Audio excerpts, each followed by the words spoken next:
श्री अखिलेश यादव जी।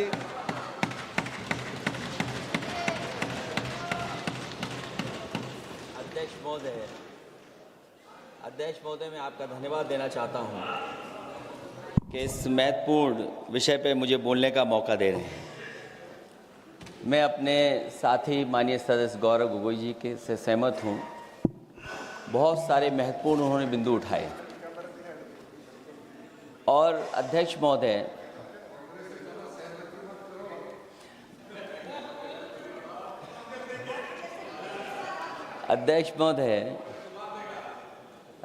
मुझसे ज़्यादा मेरे रिश्ते शायद हमारे विपक्ष के लोग ज़्यादा जान रहे हैं और जितना विपक्ष के लोग नज़र रखेंगे मैं समझता हूँ उतना रिश्ते और मजबूत हो जाएंगे।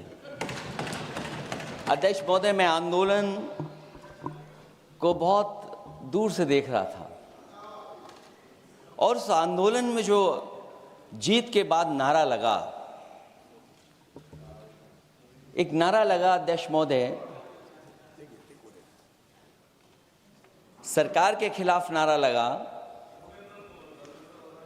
कि सरकार को ये अहंकार था कि सरकार झुकती नहीं है, लेकिन उन्हीं नई पीढ़ी के लोगों ने ये वो नारा दिया कि झुकाने वाला चाहिए, सरकार भी झुकती है और सरकारों को झुकाना भी नौजवानों को आता है।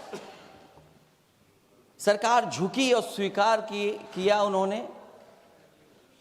जो करोड़ों नौजवान जो मांग कर रहे थे कि सबसे पहले जो मंत्री जी हैं वो इस्तीफा दें, और बिंदु दूसरे अलग हैं जो हम लोगों को जानकारी में मिल रहा है। अध्यक्ष महोदय, सरकार हर विषय पे स्वीकार किया है, लेकिन पता नहीं अध्यक्ष महोदय ये बात समझ में नहीं आ रही है कि सदन में उन आश्वासनों को क्यों नहीं रख रही है सरकार, जो सहमति बनी है। और उसके बाद अध्यक्ष महोदय, हम लोगों ने देखा कि जब मंत्री जी लौटे हैं, मंत्री नहीं रहे, उसके बाद सदन के बाहर उनका स्वागत किया गया। अध्यक्ष महोदय, जो स्वागत हुआ उसके लिए हमें कोई शिकायत नहीं है, लेकिन माननीय सदस्यों को कितनी बड़ी राहत मिली होगी, कितने बड़े संकट से बचाया उन्होंने। एक प्रधान जी को हटा करके प्रधानमंत्री बचा लिया आपने। और ऐसा अध्यक्ष महोदय आंदोलन किसी ने नहीं देखा, जिस आंदोलन में नई पीढ़ी के लोग, कम उम्र के लोग निकल करके आ गए और जो नारे दिए गए। ये सरकार पिछले कई वर्षों से नकारात्मक प्रचार पर टिकी हुई थी, नकारात्मक राजनीति करती थी और न जाने कितने हजार करोड़ रुपए खर्च किए होंगे सरकार ने नकारात्मक राजनीति के लिए। लेकिन नई पीढ़ी को मैं बधाई देना चाहता हूं, उनके मनोबल को और उनकी एकता को, और जिस तरीके से उन्होंने प्रचार किया, अंततः सरकार को झुकना पड़ गया। भाजपा वचन नहीं देती, जुमला देती है। तो मुझे उम्मीद है कि सभी युवा नौजवानों का जो मांग की है उन्होंने, उन सभी मांगों को सरकार स्वीकार करेगी। और सरकार ये भी स्वीकार कर लिया होगा कि कोई दल मजाक में बना तो कितनी बड़ा दल बन गया। जो कोई चीज मजाक से शुरू हुई वो कितना सीरियस हो गई, और इतना सीरियस हुई कि हमारी सरकार लोकतांत्रिक हो गई कि जो उनको धरने पे बैठने दिया। सरकार लोकतांत्रिक थी कि उन्हें धरने पर बैठने दिया। हमने वो भी समय देखा है कि जहां पर धरने पर नहीं बैठने दिया, वर्षों वर्ष लोग बैठे रहे धरने पर, उनकी सुनी नहीं गई। इसी दिल्ली को घेरा था किसानों ने, और सरकार को लगा कि चुनाव आ गया तो सरकार ने तीनों काले कानून वापस ले लिए। जब सरकार घबरा जाती है, डर जाती है, तो सरकार स्वीकार कर लेती है। इसीलिए वो नारा मुझे अक्सर याद आता है कि झुकाने वाला चाहिए, सरकार भी झुकती है। जो विषय लाया गया है कि prevention of unlawful means act, सरकार को कम से कम ये बताना चाहिए था कि 2024 में जब ये लेकर के आए थे तो आज 2026 में कैसे पेपर लीक हो, और केवल गिनती के 1-2 पेपर लीक नहीं हुए हैं। ये ऐसा आंदोलन रहा जिसमें माँ बाप और नई पीढ़ी के लोग सब जुड़ गए। अगर हम ये माने कि 20 लाख बच्चों ने परीक्षा लिखी थी और उनके घर परिवार के सदस्यों को हम इसमें जोड़ दें, दादा दादी, माँ बाप और परिवार का कोई सदस्य, तो 5 लोग प्रभावित थे, और 5 गुना 20, 1 करोड़ लोग नाराज हुए सरकार से। और अक्सर हम पॉलिटिकल लोग हैं, हम लोग जानते हैं जब कभी आंदोलन करते हैं तो कितनी तैयारी करानी पड़ती है, गाड़ियों का इंतजाम, खाने का इंतजाम और इंतजाम। लेकिन ये पहला आंदोलन देखा कि जिसमें माँ बाप भी जुड़ गए और कहा कि जाओ बच्चों आंदोलन करो, हम आपके साथ हैं। ये पहला आंदोलन ऐसा देखने को मिला है। और केवल दिल्ली में नहीं हुआ ये, केवल दिल्ली में नहीं हुआ ये। अगर ये बात गलत है, अगर ये बात अध्यक्ष महोदय गलत लग रही है तो देश के होम मिनिस्टर साहब को ले आइए, वो सब एक्सप्लेन कर देंगे।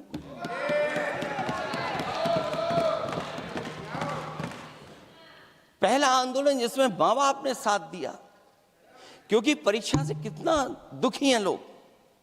ये जो परीक्षाएं लीक हुई हैं, कई महीनों पहले ये किताब बना दी थी, और अध्यक्ष महोदय, जो लोग चढ़ावा चोरी नहीं बचा पाए, वो पेपर लीक कैसे बचा पाएंगे? जो भगवान के दरबार से दान गायब हो गया, दान चला गया, वो लोग पेपर लीक बचाएंगे? किस कानून को, जो कानून पहले बनाया उसी कानून का संशोधन करके लेकर आए? किसकी आंखों में आप धूल झोंक रहे हैं? और अगर कानून से बच रहा होता तो भाजपा की 10 साल की सरकार में 20 परीक्षाएं कैसे लीक हो गई? 20 परीक्षाएं लीक हुई अध्यक्ष महोदय, जिसमें कोर्ट तक जाना पड़ा, उसके बाद परीक्षा रद्द हुई है। दरोगा भर्ती का पेपर लीक हो गया, जूनियर इंजीनियरिंग के भर्ती का पेपर लीक हो गया, ग्राम विकास पंचायत अधिकारी का पर्चा लीक हो गया, नलकूप चालक भर्ती का, यूपी टीईटी का परीक्षा लीक हुआ, और एक बार नहीं हुआ, 3 बार पेपर लीक हुआ यूपी टेट का। हाई स्कूल बोर्ड का परीक्षा लीक कर दिया, इंटरमीडिएट की बोर्ड की परीक्षा लीक हुई, इंटरमीडिएट का फिर परीक्षा का लीक हुआ, कई बार हुई, सिपाही भर्ती लीक हुई। आप सोचिए कितनी परीक्षाएं लीक हुई हैं। और नीट परीक्षा कोई पहली बार लीक नहीं हुई, दोबारा लीक हो गई, कानून बनने के बाद लीक हुई। सहायक प्रोफेसर भर्ती लीक है, लेखपाल भर्ती लीक हुई। यूपी जैसे स्टेट, जो सबसे बड़ा स्टेट है, जहां से प्रधानमंत्री चुन करके आते हो, वहां तक पेपर लीक हो जा रहा है। और जो संस्था परीक्षा एग्जामिनेशन करा रही है, वो एनटीए में भी आउटसोर्स कर दिया आपने। हम विपक्ष के लोगों को तो डर ये लगता है अध्यक्ष महोदय, कहीं ऐसा ना हो कि ये पूरी सरकार को आउटसोर्स कर दें। आउटसोर्स सरकार है, जो सबसे विश्वसनीय संस्था है, उसमें आउटसोर्स पे आपने कर्मचारी को रखा हुआ है। किस बात की जवाबदेही है? यही अकाउंटेबिलिटी है आपकी? कहीं अकाउंटेबिलिटी ये तो नहीं है, आप अकाउंटेबिलिटी को ये कहीं समझ बैठे हो कि अकाउंट को भर दे वो एबिलिटी वाला ही हमें चाहिए? कहीं वो अकाउंटेबिलिटी तो नहीं है। आप बताइए, एनटीए को आउटसोर्स किया हुआ है आपने। जिस संस्था की जिम्मेदारी है महत्वपूर्ण परीक्षा कराने की, उसमें सब आउटसोर्स। और ये सच कहा कि कांग्रेस पार्टी के हमारे सदस्य ने मांग की है कि वो हम लोगों को पता होना चाहिए आखिरकार कौन लोग थे जो आउटसोर्स होकर के बैठ करके परीक्षा में इस तरह की घोटाला कर रहे थे। आखिरकार जवाबदेही क्या है, किसकी थी? और फिर केवल नीट की परीक्षा की बात करें और परीक्षाओं की बात करें, अगर हम अध्यक्ष महोदय, जब से सरकार बनी है तब से सरकार की कोशिश रही है कि शिक्षा, परीक्षा और यूनिवर्सिटी का ताना बाना पूरा ध्वस्त हो जाए, उसको एक रंगी बना दें हम, उसमें अंडरग्राउंड अनरजिस्टर्ड लोग शामिल हो जाएं। ये पिछले जब से भारतीय जनता पार्टी की सरकार आई है तब से हो रहा है। और फिर शुरुआत कहां से होती है? क्योंकि आप नहीं चाहते कि देश के गरीब लोग पढ़ें लिखें आगे बढ़ें। सरकार ने सबसे पहले हमला किया प्राइमरी स्कूल पर, और प्राइमरी स्कूल कितने बंद किए हैं आपने? जहां से बच्चे की शिक्षा की यात्रा शुरू होती है। एक गरीब परिवार का बेटा, बच्चे कहां से पढ़ करके निकलते हैं? सबसे पहले प्राथमिक शिक्षा सरकारी स्कूलों से पढ़ करके निकलते हैं। हमारे बहुत सारे माननीय सदस्य होंगे, वो उन्हीं प्राथमिक विद्यालयों से पढ़ करके आज इस सदन तक पहुंचे होंगे। आपने सबसे पहले स्कूलों पे हमला किया, और प्राइमरी से लेकर के नौकरी तक पे आपने हमला किया है। युवाओं के भविष्य पर आपने चोट पहुंचाने का काम किया है। और जो प्राइमरी स्कूल जो आपने बंद किए हैं, वो इसीलिए बंद किए हैं आपने कि पिछड़े, दलित और गरीब के वर्ग के परिवारों के बच्चे पढ़ लिख न जाएं। क्योंकि आज भी अगर हम देखते हैं प्राइमरी स्कूल में कौन पढ़ने जा रहा है? सबसे समाज के गरीब परिवार के बच्चे पढ़ करने जा रहे हैं। सबसे पहला हमला आपने वही किया, और इसीलिए किया क्योंकि नींव पर ही अगर हमला होगा तो ये आगे नहीं बढ़ पाएंगे। जो आंकड़े सरकार के बताए गए हैं, 1 लाख से ज्यादा सरकारी प्राइमरी स्कूल बंद कर दिए सरकार ने। और अगर ये बात गलत है तो हमें उम्मीद है सरकार इस पर भी जवाब देगी। और अगर हम आंकड़े निकालें तो जो आंकड़े दिखाई दे रहे हैं, यूपी में सबसे ज्यादा प्राइमरी स्कूल बंद हुए हैं। और ये सरकार के आंकड़े हैं कि 7 लाख से ऊपर विद्यालय थे जो अब 6 लाख रह गए हैं। और यूपी में तो सबसे ज्यादा बंद हुए हैं। उत्तर प्रदेश में 26,386 सरकारी प्राइमरी स्कूल बंद कर दिए सरकार ने। और केवल प्राइमरी स्कूल बंद नहीं किए हैं, नौकरी पे भी हमला किया है। 69,000 शिक्षक भर्ती को लेकर के बड़े पैमाने पर घोटाला किया गया। और घोटाला इतना बड़ा है कि वो सभी कोर्टों में गए हैं और पिछले कई वर्षों से आंदोलन कर रहे हैं। कोई स्थान नहीं बचा अध्यक्ष महोदय जहां पर वो शिक्षक भर्ती के लोग न गए हों। मंत्रियों के यहाँ गए, आंदोलन किया है, हाई कोर्ट गए, सुप्रीम कोर्ट गए। लेकिन देखिए सरकार भी कमाल की है कि सरकार उनको नौकरी नहीं देना चाहती। और इसलिए नौकरी नहीं देना चाहती है क्योंकि उन्होंने भर्ती गलत की है। और भर्ती में जिन लोगों का अधिकार छीना है वो सबसे ज्यादा पिछड़े और दलित परिवार के बेटे, जिनका अधिकार इस सरकार ने छीना है। और ये अगर बात नहीं ठीक है तो हमें उम्मीद है कि सरकार इसका भी जवाब देगी। माध्यमिक स्कूलों को भी बंद किया जा रहा है और बड़े पैमाने पे स्कूल बंद हुए हैं। और जो बोर्ड की परीक्षाएं लीक हुई हैं, पूरे देश में बड़े पैमाने पर बोर्ड परीक्षाओं के पेपर लीक किए गए हैं। अध्यक्ष महोदय, हम जानना चाहते हैं कि आखिरकार 10वीं और 12वीं के पेपर लीक क्यों हो रहे हैं? 10वीं और 12वीं के पेपर लीक क्यों हो रहे हैं? इसके लिए अगर कोई सरकार के पास जवाब हो तो बताएं।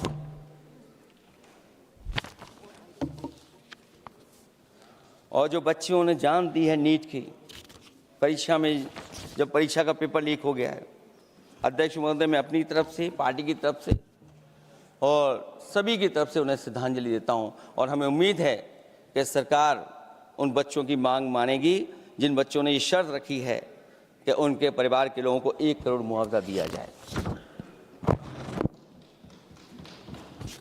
जब उच्च शिक्षा में जिस तरीके से भर्ती हो रही है, अध्यक्ष महोदय, जो उच्च शिक्षा की भर्ती है उसमें जो अपॉइंटमेंट हो रहे हैं उनके बारे में तो क्या चर्चा करें कि जब संस्था पे सबसे ऊपर बैठा व्यक्ति ही अन्याय करेगा तो पूरी संस्था में अन्याय होगा। जब से ये सरकार आई है, जो बड़ी बड़ी संस्थाएं हैं उन सब संस्थाओं में एक रंगी लोगों को बैठा करके उन संस्थाओं को ध्वस्त करने का काम कर रहे हैं, और न केवल उन संस्थाओं को खराब कर रहे हैं बल्कि अध्यक्ष महोदय, उत्तर प्रदेश में एक स्वतंत्र सेनानी, उनके नाम पर यूनिवर्सिटी बनी, मौलाना जौहर यूनिवर्सिटी। यूनिवर्सिटी बनकर के तैयार हो गई। इन्होंने कोई सरकारी यूनिवर्सिटी नहीं बनाई, और अगर कोई प्राइवेट यूनिवर्सिटी बन भी गई है तो उसको भी हथौड़ा लेकर के तोड़ने की तैयारी कर रहे हैं ये लोग। ये नफरत की राजनीति कहां लेकर के पहुंचा देगी। और जब से बीजेपी की सरकार आई है तब से नफरत की राजनीति और दूसरे लोगों के साथ किस तरह का व्यवहार हो रहा है, उन्हें कहीं भी न्याय तक नहीं दिला पाई सरकार। और जब नौकरी की बात आ जाए तो अध्यक्ष महोदय, अग्निवीर भर्ती में भी जो हर साल में कितनी भर्ती होती थी, कभी 80,000 भर्ती हुआ करती थी, अब भर्ती केवल 10,000 हो पा रही है। आखिरकार अध्यक्ष महोदय, सरकार नौजवानों की पढ़ाई और नौकरी पे हमला क्यों कर रही है, और नौकरी पे हमला क्यों हो रहा है?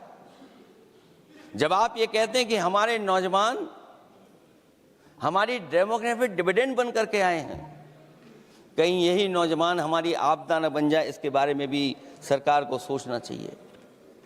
और मैं ये जरूर कहना चाहता हूं कि अध्यक्ष महोदय, अगर शिक्षा अच्छी होगी, परीक्षा सच्ची होगी, तो तरक्की भी पक्की होगी। और ये तरक्की नहीं चाहते हैं, इसीलिए शिक्षा पर और परीक्षा पर हमला कर रहे हैं। मैं इन्हीं शब्दों के साथ अध्यक्ष महोदय आपका धन्यवाद देता हूं। और जो बिल लेकर के आए हैं आप, बिल तो 24 में भी लेकर के आए थे आप, जो 24 में बिल लेकर के आए थे, उसके बाद नीट परीक्षा का पेपर लीक क्यों हो गया, ये आप बता देना मंत्री जी। आपको एक कानून बनाने के बाद दूसरा कानून बनाना पड़ रहा है, ये क्या वजह है? और आपको मंत्री जी का स्वागत इसलिए करना पड़ रहा है कि आपको संकट से बचा लिया। और अगर अखिलेश जी तो समाजवादी है। मैं पूछना चाहता हूं कि छात्रों का आंदोलन के बाद सरकार उनका बात सुन के पार्लियामेंट में बिल लेके आता है, ये अच्छा है, या जो आंदोलन होता है तो उसको कुचलने के लिए देश में इमरजेंसी लगा देता है, वो अच्छा? आप बता दीजिए।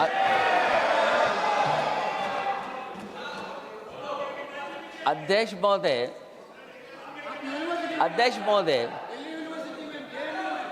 महोदय, मैं इमरजेंसी को तो नहीं देखा हूँ, लेकिन इमरजेंसी में क्या क्या हुआ है वो अभी दिल्ली की राजधानी में भी देखने को मिल गया है। आंसू के गैस के गोले और लकड़ी में लगा हुआ कुछ कील का और कांटे की चीज़ें, उस समय करंट नहीं लगाया जाता था, इस बार करंट लगाया गया है। तो ये इमरजेंसी के बराबर ही हुआ है हमला, कम नहीं है। इमरजेंसी से कम अन्याय नहीं कर रहे हैं आप लोग।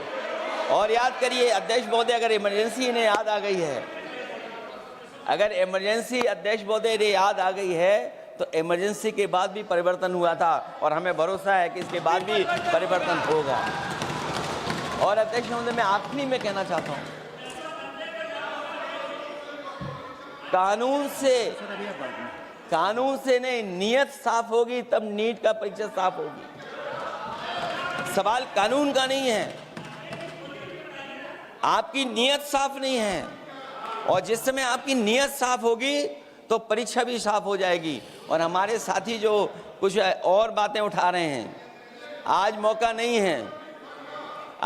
नहीं है लेकिन आपको भगवान भी माफ नहीं करेंगे, क्योंकि आप चढ़ावा चोरी में शामिल हुए हैं।